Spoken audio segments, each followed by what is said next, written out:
Apakah kitab suci ada menyinggung pengajaran tentang purgatori ini? Kitab suci tidak pernah menyebut tentang pengajaran ini. Alkitab sebaliknya menegaskan bahwa bumi ini adalah satu-satunya tempat di mana seseorang boleh bertobat dan disucikan atau dimurnikan. Tidak ada sedikit pun di dalam Alkitab tentang khotbah Injil di dunia seberang sana. Apabila seseorang mengucapkan sesuatu yang menentang anak manusia, dia akan diampuni. Tapi jika dia menentang Roh Kudus, ia tidak akan diampuni di dunia ini dan di dunia yang akan datang pun tidak. Perjanjian yang Allah buat dengan umatnya dalam anugerahnya memberi jaminan keselamatan yang sempurna dan hidup yang kekal. Barang siapa percaya kepada Yesus akan hidup dan tidak akan mati selama-lamanya. Yohanes pasal 11 ayat 25-26. Dan dia tidak akan turut dihukum karena dia sudah pindah dari dalam maut ke dalam hidup. Apakah kitab suci ada menyinggung pengajaran tentang purgatori ini? Kitab suci tidak pernah menyebut tentang pengajaran ini. Alkitab sebaliknya menegaskan bahwa bumi ini adalah satu-satunya tempat di mana seseorang boleh bertobat dan disucikan atau dimurnikan. Tidak ada sedikit pun di dalam Alkitab tentang khotbah Injil di dunia seberang sana. Apabila seseorang mengucapkan sesuatu yang menentang anak manusia, dia akan diampuni. Tapi jika dia menentang Roh Kudus, ia tidak akan diampuni di dunia ini dan di dunia yang akan datang pun tidak.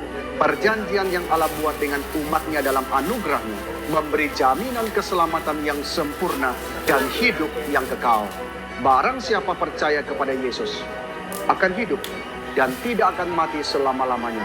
Yohanes pasal 11 ayat 25-26. Dan dia tidak akan turut dihukum karena dia sudah pindah dari dalam maut ke dalam hidup. Apakah kitab suci ada menyinggung pengajaran tentang purgatori ini? Kitab suci tidak pernah menyebut tentang pengajaran ini. Alkitab sebaliknya menegaskan bahwa bumi ini adalah satu-satunya tempat di mana seseorang boleh bertobat dan disucikan atau dimurnikan. Tidak ada sedikit pun di dalam Alkitab tentang khotbah Injil di dunia seberang sana. Apabila seseorang mengucapkan sesuatu yang menentang anak manusia, dia akan diampuni. Tapi jika dia menentang Roh Kudus, ia tidak akan diampuni di dunia ini dan di dunia yang akan datang pun tidak. Perjanjian yang Allah buat dengan umatnya dalam anugerahnya memberi jaminan keselamatan yang sempurna dan hidup yang kekal. Barang siapa percaya kepada Yesus akan hidup dan tidak akan mati selama-lamanya. Yohanes pasal 11 ayat 25-26. Dan dia tidak akan turut dihukum karena dia sudah pindah dari dalam maut ke dalam hidup. Apakah kitab suci ada menyinggung pengajaran tentang purgatori ini? Kitab suci tidak pernah menyebut tentang pengajaran ini. Alkitab sebaliknya menegaskan bahwa bumi ini adalah satu-satunya tempat di mana seseorang boleh bertobat dan disucikan atau dimurnikan. Tidak ada sedikit pun di dalam Alkitab tentang khotbah Injil di dunia seberang sana. Apabila seseorang mengucapkan sesuatu yang menentang anak manusia, dia akan diampuni. Tapi jika dia menentang Roh Kudus, ia tidak akan diampuni di dunia ini dan di dunia yang akan datang pun tidak. Perjanjian yang Allah buat dengan umatnya dalam anugerahnya memberi jaminan keselamatan yang sempurna dan hidup yang kekal. Barang siapa percaya kepada Yesus akan hidup dan tidak akan mati selama-lamanya. Yohanes pasal 11 ayat 25-26. Dan dia tidak akan turut dihukum karena dia sudah pindah dari dalam maut ke dalam hidup. Yang membantah itu. Baik. Justru Paulus ambil dari Maleaki, Pak. Ini Justru Paulus tadi yang 1 Korintus diambil dari Maleaki. Saya bantah dengan pernyataan Tuhan Yesus saya ya. Tuhan Yesus saya. Tuhan Yesus Anda. Menyatakan. Aduh ya ampun, ini orang. Loh. Kenapa sih kalian ini nggak bisa? Iya mana ayatnya? Saya buka di sini. Mana Yesus membantah itu? Mana? Baik. Sabar ya, sabar. Tunjukkan ayat, Pak. Kita Baik, besarkan baik. dulu ketum, biar kita lihat ayat dia. Ayatnya. Sabar ya. Kalau bisa buka kamera juga, saya mau kenal orang yang saya omong. Saya nggak mau jadi penyembah berhala karena saya omong dengan patung yang itu gambar. Buka aja kamera Pak Hanso, nggak apa, santai aja kali. Bentar ya. Nggak usah di Google Pak, sebut ayatnya kita buka. Bukan, ini Alkitab Pak Romo, ini Alkitab. Iya, beritahu Alkitab apa? Di sini ada lektor yang Lukas 23. Oke, silakan Lukas 23. Haleluya. Cari aja di Google, Pak. Santai aja. Iya. Tadi Pak belum jawab apakah kata itu tidak ada dalam Alkitab atau tidak. Itu belum dijawab, Pak. Pak Hans. Ya, tadi kan Bapak pakai bahasa Latin katanya. Padahal kalau di bahasa Inggris, bahasa Indonesia itu Emang eksplisit itu di dalam purgatorium. bahasa Indonesia Alkitab. Baik, tapi nggak apa-apa lah. Bantahan Tuhan Yesus di mana? Dalil. Nah, saya lagi Saya membantah purgatori kalian ya. Mohon maaf Romo ya Silakan. kalau Tidak apa, santai aja. Yesus berkata kepadanya, Aku berkata kepadamu, sesungguhnya hari ini juga engkau akan ada bersama-sama dengan aku di purgatorium. Salah, di Taman Firdaus, Romo. Firdaus, santai dulu Pak. Saya ambil bahasa Yunaninya. Oke, Lukas, tolong disebut Pak. Lukas, santai aja. Saya tunjukkan di interlineal. Disebut Lukas, sebut Pak. Sebut aja ayatnya. 23 ayat 43. 23, 43. ini. Hmm. Ya. Sebentar interlineal. Santai aja Pak. Ya Pak Romo, santai. Saya tunjukkan di interlineal situsnya Protestan ya teman-teman. Oke. Karena mohon maaf Romo ya, ini kan ajaran Pak. fundamental. Sebentar. Ini Pak. Yesus bilang, entonces Jesús le digo, de cierto te digo que hoy estarás conmigo en el paraíso. Pak, kata ini Firdausnya ya Pak ya? Oke, ini ya Pak ya? Kita ke situs, Ya Romo. kita ke estarás en el parque. Apa itu dalam bahasa, ini Yunani ya Pak ya? Bahasa asli yang ditulis. Perjanjian baru kan bahasa Yunani semuanya Pak. Apakah itu Firdaus artinya surga? Ini. Bukan. Oh, artinya apa itu Pak? Kalau begitu? Tolong dibaca. Silakan Romo. Oh, tadi bilang bukan, maksudnya Firdaus bagi Bapak itu apa?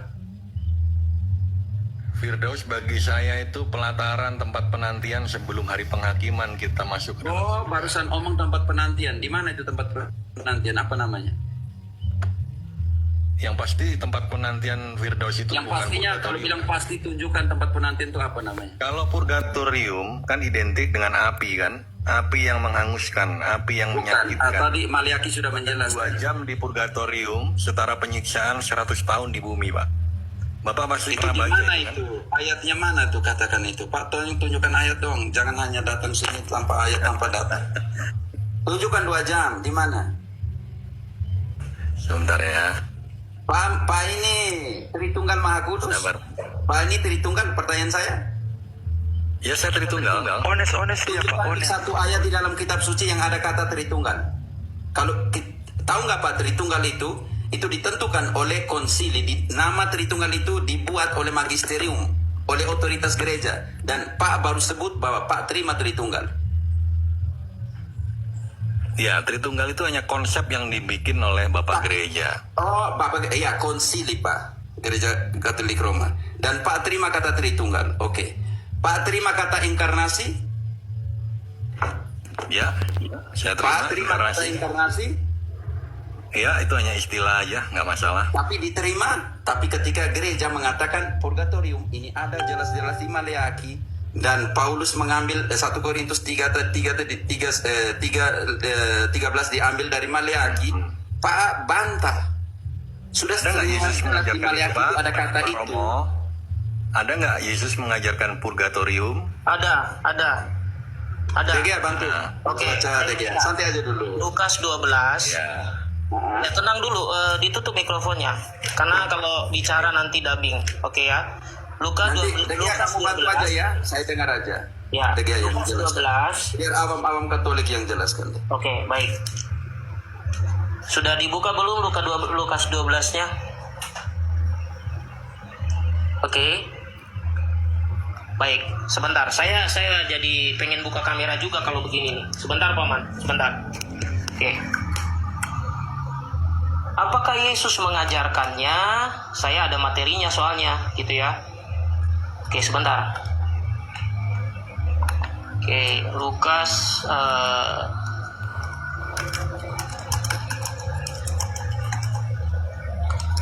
ya, oke. Sebentar. Katum besarin DGA dong, teman-teman, supaya itu bisa tunjukkan data. Oke, sebentar ya.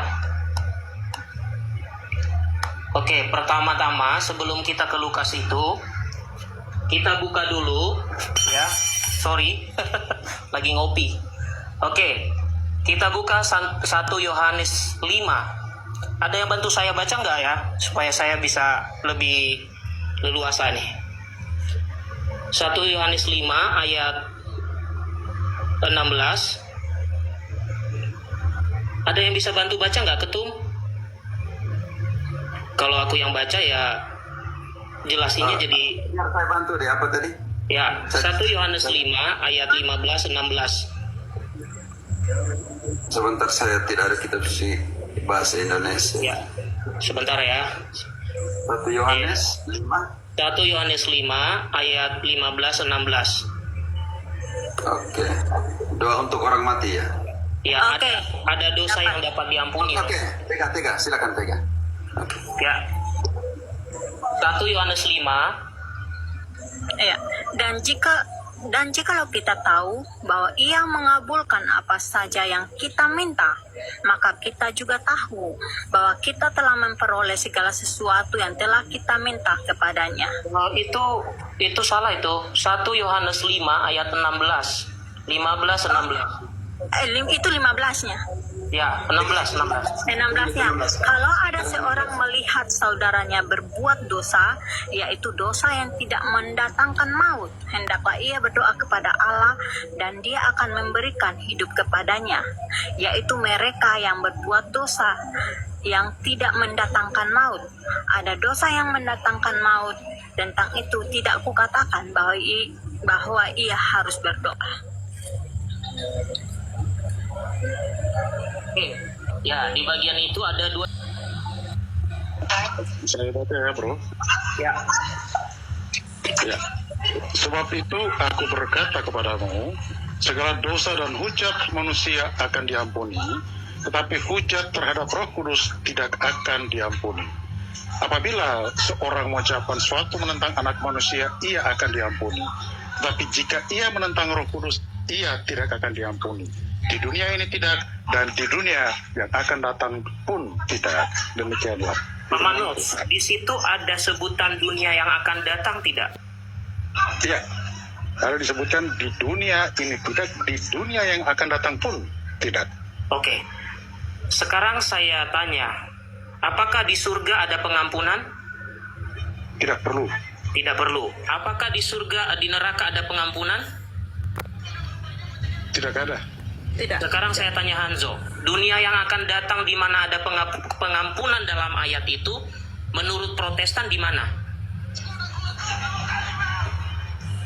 Dunia yang akan datang di situ yang ada pengampunan itu, menurut Protestan, yang diucapkan oleh Tuhan Yesus itu di mana?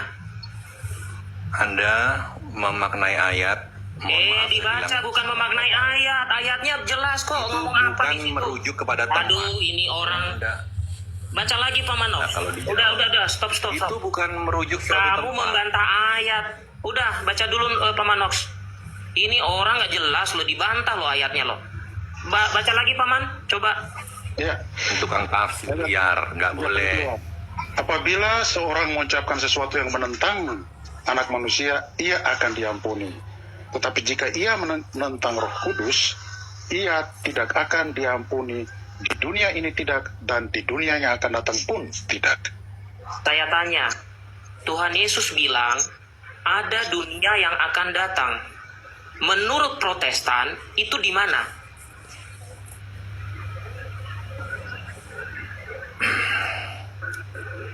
Dunia yang akan datang itu apa sih maksudmu, Gea? Nggak ngerti. Loh, saya tanya, kamu jelasin menurut Protestan loh. Yang saya minta bukan kamu komentari yang menurut nggak ada Protestan.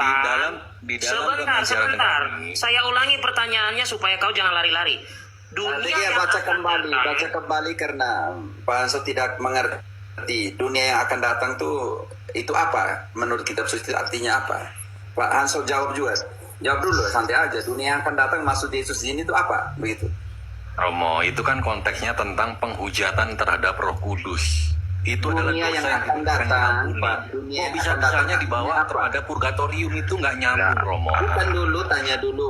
Dosanya tidak diampuni di sini maupun di yang dunia akan datang. Maksudnya dunia akan datang di mana nih?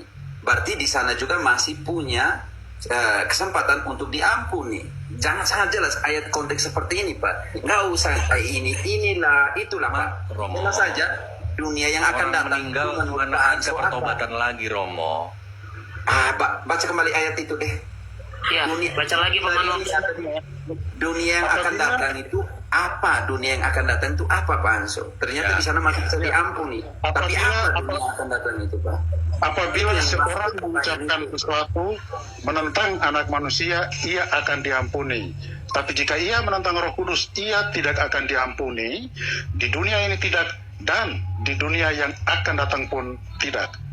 Jadi pertanyaannya, dunia yang akan datang itu apa? Di-mute lah. Berarti menurut orang Katolik, dunia yang akan datang itu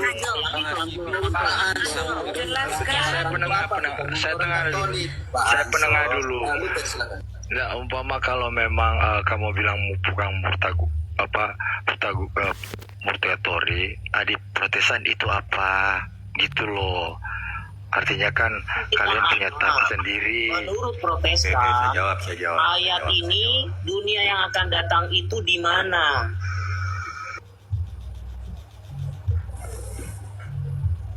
Oke, kan Anda mau memaksa supaya dunia yang akan datang itu adalah surga gitu kan maksudnya? Dipaksa, jelaskan saja. Ya ampun dah. Pemahaman Bukan paksa, itu jelas tulisannya. Dunia yang akan datang itu menurut Protestantisme, tafsir Protestantisme itu di mana letaknya? Kan tadi ada di dunia ini dan di dunia yang akan datang. Dunia yang akan datang itu di mana menurut tafsir Protestan? Menurut tafsir saya pribadi, dunia yang akan datang itu adalah langit baru dan bumi baru. Sudah? Ayatnya di mana? Neraka, saya tanya. Ayatnya di mana? Ayat ya. Surga atau Baik. neraka? Di Wahyu, Pak Romo. Sebentar. Surga atau neraka? Nggak ada hubungannya ayat itu dengan surga Loh, neraka. dijawab dulu. Itu surga atau Bukan. neraka? Saya tanya. Bukan surga, bukan neraka. Itu adalah langit baru dan bumi baru dan tempatnya di bumi. Oke, sebentar. Pegang omonganmu ya. Dunia yang akan datang menurut Hanzo Adaya adalah Yerusalem apa tadi? Bentar, saya bukakan ayat. Yerusalem surgawi. Saya bantu ayatnya ya, Pak ya. Ibrani 12, 22, 23. Saya bantu. Hapus sampai aja.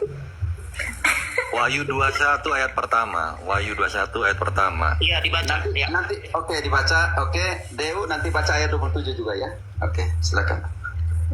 Wahyu. Wahyu itu ya. Ya. Lalu aku melihat langit yang baru dan bumi yang baru, sebab langit yang pertama dan bumi yang pertama telah berlalu, dan laut pun tidak ada lagi. Itu ya, Pak ya. Haleluya. Itulah dunia, Oke. itulah Untuk dunia yang sekarang Pak akan Haslo, jangan bukan lupa. merujuk kepada dunia Selesai. yang Pak Haslo, kalau orang saya mati. Sebentar, Baik, Pak. silakan Romo. Oke, ayatnya harus sampai dibaca sampai di belakang. Tolong dibaca lanjut Ya, ayat bacalah, 1. silakan. Untuk masuk ke dalam dunia yang baru ini, Pak, yang langit baru dan bumi baru yang menurut Pak Hanso ini punya kriteria ayat 27 kriterianya, Pak. Ayat 27 ya. Saya bacakan ayat 27-nya. Tetapi tidak akan masuk ke dalamnya sesuatu yang najis atau orang yang melakukan kekejian atau dusta, tetapi hanya mereka yang namanya tertulis dalam kitab kehidupan anak domba itu. Sementara tadi di dunia di dunia yang akan datang itu ada dosa itu yang bisa diampuni. Tidak bisa masuk ke sana bercacat. Berarti harus melalui proses pemurnian. Pak Hanslo, tidak bisa masuk ke sana Ya. bercacat. Makanya baca tadi Pak Hanslo ambil ayat 1, tapi harus dibaca sampai di belakang sampai dengan ayat 27. Kriteria untuk masuk di sana tidak bisa bercacat, bernoda. Berarti Tapi harus ada tetapi sebuah proses. Harus sebuah proses di mana dipurifikasi. Oke. Karena itu untuk masuk ke sana, Nos, engkau bantu Ibrani, sekat sedikit ya, Dek, ya. Untuk masuk ke sana, yang Yerusalem surgawi tadi, yang surga yang menurut Pak Hans lo tadi, bumi baru dan semua itu, atau Yerusalem surgawi, kota Allah yang hidup, di dalam Ibrani 12 ayat 22-23, kita akan melihat satu konteks di sana di mana yang masuk ke sana adalah jiwa-jiwa orang benar yang sudah disempurnakan. Seperti Wahyu bilang tidak bisa masuk ke sana bernoda, maka dia harus disempurnakan dulu untuk masuk ke sana. Ya. Oke, Nos, Ya. tolong bantu. Ayat 22, tetapi kamu sudah datang ke Bukit Sion, ke kota Allah yang hidup, Yerusalem surgawi, dan kepada beribu. Tahan dulu. Anslo, engkau setuju bahwa bumi baru dan ini surga ini nih Yerusalem surgawi ini nih kan yang dimaksudkan? Anslo. Iya. Oke. Nanti kita tahu. Sekarang kita mau tahu siapa yang ada di sana sekarang. Oke. Silakan. Baca kembali, Anslo. Nos. Tetapi kamu sudah datang ke Bukit Sion, ke kota Allah yang hidup, Yerusalem surgawi, dan kepada beribu-beribu malaikat, suatu kumpulan yang meriah, dan kepada Kumpulan yang banyak jemaat atau tidak? kumpulan yang meriah, Banyak sekali. Oke, lanjut. dan kepada jemaat anak-anak sulung yang namanya terdaftar di sorga, dan kepada Allah yang menghakimi semua orang, dan kepada roh-roh orang benar yang telah menjadi sempurna. Tahan dulu. Roh-roh orang benar yang telah menjadi sempurna atau yang telah disempurnakan. Menurut Paulus tadi disempurnakan melalui api. Diuji melalui api. Api ini penting sekali kalau kita membandingkan dengan Maleakhi 4 ayat 1. Ini api cinta yang dinamakan kalau kita mau sentuh sedikit raja-raja, kalau kita mau sentuh Daniel, api ini api cinta ya, bukan api main-main ya, saudara dan saudariku. Maleakhi 4 ayat 1, tolong dibaca dan kita sandingkan ke Kidung Agung ya. Jangan lupa Kidung Agung juga sebentar, saudara-saudariku, Kidung Agung ya. Oke, Maleakhi 4 ayat 3, bahwa sesungguhnya dari 4 ayat 1 ya. 4 ayat 1. Nos. Halo? Pak Nos jaringan. Oh, jaringan Pak Nos. Apa Romo? Maleakhi 4 ayat 1 tadi. Baca dulu Maleakhi 3 ayat 2. Lalu Maleakhi 4 ayat 1 menegaskan ya teman-teman. Maleakhi 3 ayat 2. Ayat 2 dulu, setelah itu Maleakhi 4 ayat 1. Oke. Siapakah yang dapat tahan akan hari kedatangannya? Siapakah yang dapat tetap berdiri ketika ia menampakkan diri? Sebab ia seperti api pemurni logam dan seperti sabun penatu. Ia akan duduk seperti orang yang memurnikan dan menahirkan perak. Oke, Yang menahirkan pada harinya Tuhan ya, dikatakan Ya. pada harinya Tuhan. Ini sama dengan ketika Paulus mengutip Maleakhi ini dan ditaruh di mana? Di 1 Korintus 3 ayat 13 selanjutnya tadi ya. Nah, sekarang Maleakhi 4 ayat 1. 4 ayat 1. Sesungguhnya hari itu datang. Hari apa? Hari itu datang. Harinya Tuhan yang telah dijelaskan di dalam hari kedatangannya dijelaskan dalam Maleakhi 3 ayat 2 tadi ya. Oke, sekarang 4 ayat 1. Oke. Datang seperti apa? Sesungguhnya hari itu datang menyala seperti perapian. Semua orang sombong dan semua yang berbuat fasik menjadi seperti jerami. Hari yang datang itu akan membakar mereka.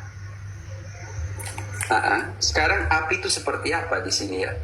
Kidung Agung 8 6-7. Itu api cinta yang dimasukkan di sini. Oke, Kidung Agung 8 Ayat 6-7. ayat 6 dan 7. Berapa tadi Romo? Kidung Agung berapa? 6? 8, bab 8 ayat 6 dan 7.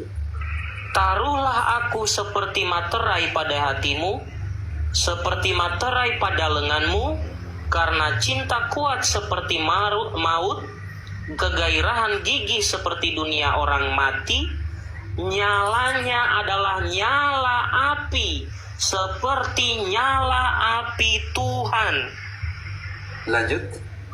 Air yang banyak tak dapat memadamkan cinta, sungai-sungai tak dapat menghanyutkannya. Sekalipun orang memberi segala harta benda rumahnya untuk cinta, ia tetap akan dihina. Ini yang dinamakan nyala api cinta ya. Untuk pemurnian itu. Bukan untuk menghakim. Bukan untuk menghukum. Melainkan nyala api cinta untuk memurnikan. Memurnikan. Dengan cara seperti apa? Jika kita tahu bahwa saudara kita meninggal yang telah dibaca Yohanes 1 Yohanes 5 ayat 16 17 tadi. Jika kita tahu bahwa ada saudara kita yang setelah meninggal, tetapi berdosanya tidak membawa kepada kematian, tugas kita adalah berdoa. Bagaimana tahu bahwa dia sudah meninggal? Kita baca lagi ya. Nox, tolong bantu dulu. Tadi DG sudah baca, tapi Tiga sudah baca, tapi sekarang kita baca pelan-pelan ya. Tadi DG dari situ dia ke berdosa melawan Roh Kudus, tidak diampuni di sini dan di sana. Artinya di sana masih bisa diampuni. Sekarang saudara dan saudariku yang terkasih, bagaimana Rasul Yohanes dalam 1 Yohanes 5 ayat 16-17 berdoa untuk mereka yang telah meninggal. Oke. DG atau teman-teman? 1 Yohanes 5. 1 Yohanes 5 ayat 16-17 yang tadi yang kau minta baca ketiga. Tapi kita baca pelan-pelan 16. Ya, kita baca pelan-pelan ya. Saya baca ya. Oh iya, Ya. Oke, Nox. Oke. Kalau ada seorang melihat saudaranya berbuat dosa, yaitu dosa yang tidak mendatangkan maut, hendaklah ia berdoa. Nox, tahan dulu. Berbuat dosa tapi dosa tidak mendatangkan Maut. maut. Bagi teologi Protestan, semua dosa mendatangkan maut. Tetapi Yohanes bilang ada dosa yang tidak mendatangkan maut. Bagaimana membantu mereka yang berdosa tetapi dosa yang tidak mendatangkan maut? Dan bagaimana kita tahu bahwa ini mereka sudah mati?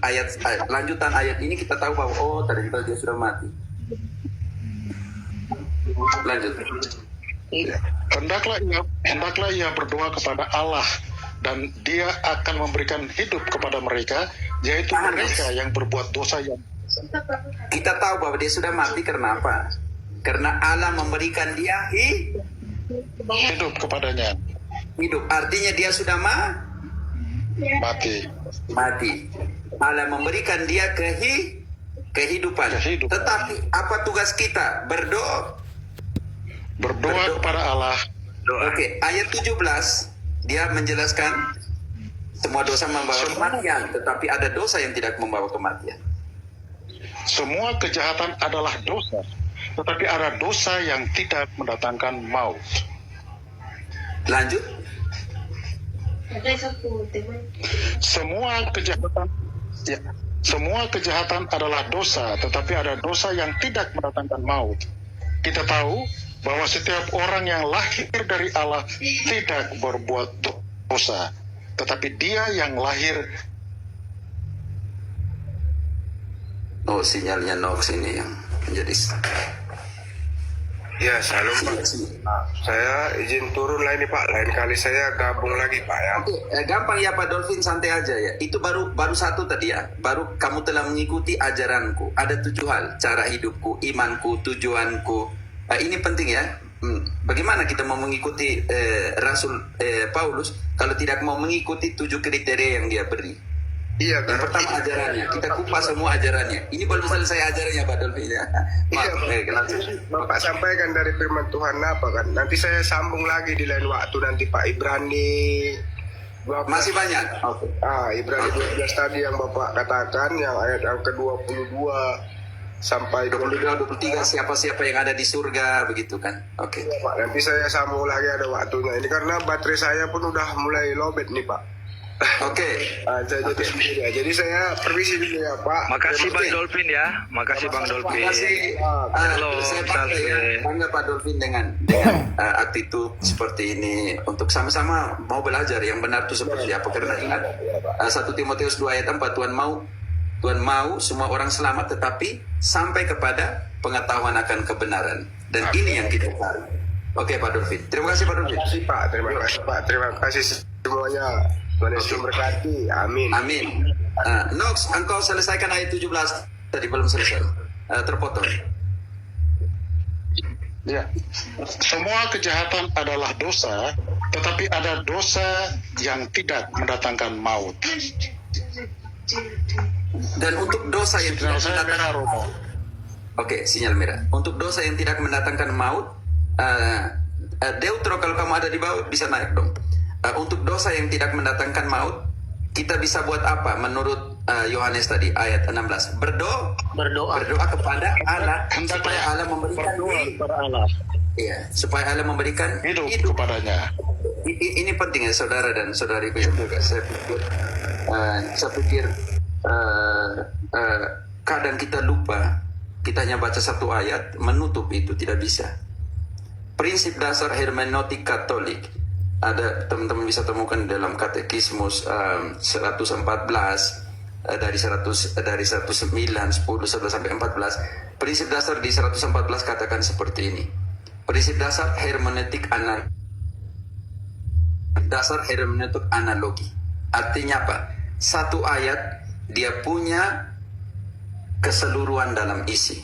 Bukan dibangun oleh ayat itu sendiri, melainkan dibangun di dalam keseluruhan kitab suci. Ini yang namanya hermeneutik analogi. Jadi untuk sampai kepada saat tadi purgatorium yang dikatakan oleh Paulus, kita harus bongkar seluruh satu kitab suci. Ini yang kita maksudkan seperti itu. Jadi jangan mati-matian dengan satu ayat kita tertutup seolah-olah perjanjian baru bukanlah pemenuhan daripada perjanjian lama. Bagaimana kita berjalan melihat dari seluruh struktur skema isi perjanjian lama sampai dengan perjanjian baru. Ini yang dimaksud. Oke, saya serahkan kembali ke De Gea dan kawan-kawan.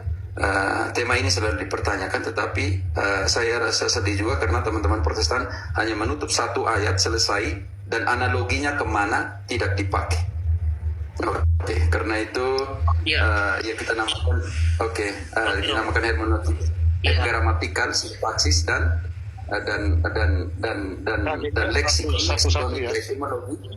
leksikon itu etimologi dan sintaksis adalah struktur di mana kata itu diletakkan. Ini penting. Oke, nanti besok lusa saya mau berbagi dalam 5 struktur hermeneutik atau 5 struktur interpretasi kitab suci dalam kerangka struktur Katolik. Oke, terima kasih teman-teman. Saya cari makan pagi dulu ya. Kalian lanjut. Saya sambil dengar. Ya, Romo, mau tanya saja. Tadi Paman Hanzo ada bilang begini bahwa api yang pemurnian itu menghanguskan. Apakah betul api pemurnian itu untuk menghanguskan atau untuk membentuk sesuatu, Romo? Soalnya seperti Paman Hanzo tidak mengerti. Untuk memurnikan. Rega, sudah dijelaskan kitab suci tadi untuk memurnikan. Itu api cinta. Memurnikan, sudah dijelaskan Maliaki, sudah dijelaskan Kidung Agung. Mau pakai yang mana lagi Tega? Tapi kalau Hanso bilang itu membakar, ya urusan dia punya konsep pribadi karena tadi dia bilang pikiran pribadi. Tetapi dalam kitab suci itu memurnikan. Bisa mengerti Tega? Oke, karena itu berarti saya bisa menyimpulkan bahwa api penyucian adalah api tanda cinta Tuhan untuk memurnikan kita, karena dalam Alkitab sendiri berkata tidak ada setitik dosa pun di dalam surga. Maka untuk masuk ke surga kita harus melalui pemurnian, dan dalam gereja Katolik disebut purgatori. Terima kasih Romo. Teman-teman kalian lanjut, saya makan pagi dulu ya. Oke, Hanso terima kasih juga. Teman-teman, oke, saya turunkan saya dulu ke tim sebentar, saya naik, saya makan pagi tidak enak dengan romo-romo yang lain. Oke Hanso, nanti satu ya dengan Hanso, semoga nanti lebih banyak data kitab suci. Jadi waktu diberikan kepada Paman Hanzo, apakah engkau sudah mengerti penjelasan daripada Romo tadi atau masih bertanya sesuatu? Dulu ya. Jadi kalau membahas mengenai Firdaus tadi, ya, di dalam Alkitab itu ada banyak pengertian-pengertian yang justru bukan surga dan neraka. Contoh ya, di perjanjian lama itu ada Seol namanya. Kemudian ada Hades namanya. Ada pangkuan Abraham, ada Firdaus. Tapi itu bukan surga dan neraka. Ya, contoh, siapa yang bantu saya baca contoh? 1 Petrus 3 ayat 19. Paman, tolong bantu. Ya, 1 Petrus 3 ayat 19. Ya. Dan di dalam roh itu juga ia pergi memberitakan Injil kepada roh-roh yang di dalam penjara. Oke, stop Paman. Pertanyaannya, roh-roh dalam penjara itu di surga atau di neraka? Hanzo. Gimana? Roh, Ya, kalau- roh dari zaman Nuh loh, itu ya. Kalau nanti baca di ayat berikutnya, roh-roh dari zaman Nuh. Ah, sekarang saya tanya, itu di neraka atau di surga? Itu di alam maut tidak tertulis itu. Di neraka atau surga tidak begitu. Ah, Itu di sekarang alam saya maut. tanya, menurut perjanjian lama, alam maut itu apa? Istilah Alam perjanjian maut ya, lama, alam maut itu apa? Hades. Alam maut apa? Hades atau Sheol. Ya, saya ajarin Anda kalau Anda tidak tahu. Sheol atau Hades itu dunia orang mati. Berarti kalau dunia orang mati itu bukan orang yang diselamatkan, Hanzo. Maka di situ yang digunakan itu adalah roh-roh dalam penjara. Kenapa? Disebutkan loh di situ orang yang akan diselamatkan. Paman tolong lanjutkan bacanya. Kalau di alam maut mereka tidak ada akan selamat. Namanya Iya. juga alam maut. Nah, lanjutannya Paman? Ya, yaitu kepada roh-roh mereka yang dahulu pada waktu Nuh tidak taat kepada Allah. Ketika Allah tetap menanti dengan sabar waktu Nuh sedang mempersiapkan bahteranya, di mana hanya sedikit, yaitu 8 orang yang diselamatkan oleh air bah itu. Yang ada di neraka atau di dunia orang mati, apakah dalam paham Protestan akan diselamatkan, Hanzo? Oke, di dalam kami orang itu tidak bisa abu-abu gitu kayak kalian. Enggak, Wah, ini bukan harusnya itu yang saya dosa. tanya. Apakah yang ada di dunia orang mati seperti yang kau katakan? Saya nanya apa, kau jawab apa? Dengerin dulu pertanyaannya. Yang ada di dunia orang mati menurut keyakinan Protestan, apakah bisa diselamatkan? Kalau udah di Hades ya nggak bisa selamat. Gimana Nah, sih? sekarang saya tanya. Dalam ayat itu mereka ada di mana? Kok mereka bisa diselamatkan? Dari mana asumsimu itu di Jawab Hades? dulu Nggak ayatnya kata tadi Hades. jelas. Baca lagi Paman Deu. Ini orang kok Ya. jelas Baca ayatnya ya. diselamatkan kok manusianya. Gimana sih? Dari 19 ya.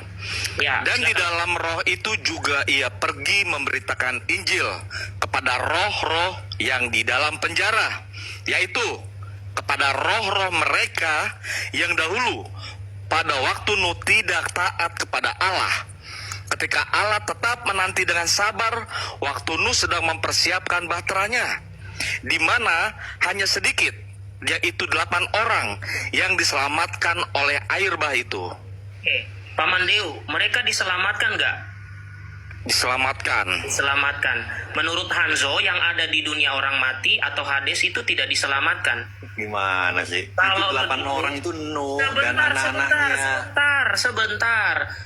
Mereka tadi sudah jadi roh-roh ya, Paman Deu ya?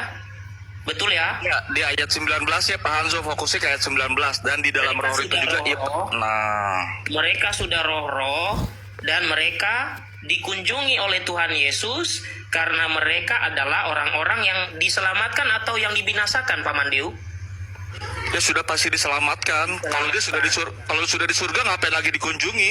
Ya, betul. Oke, sekarang tadi Hanzo mengatakan yang ada di Hades, di dunia orang mati itu tidak selamat. Oke ya, pegang omongannya. Nah, orang-orang yang 8 orang yang dikunjungi Yesus itu adalah orang yang diselamatkan.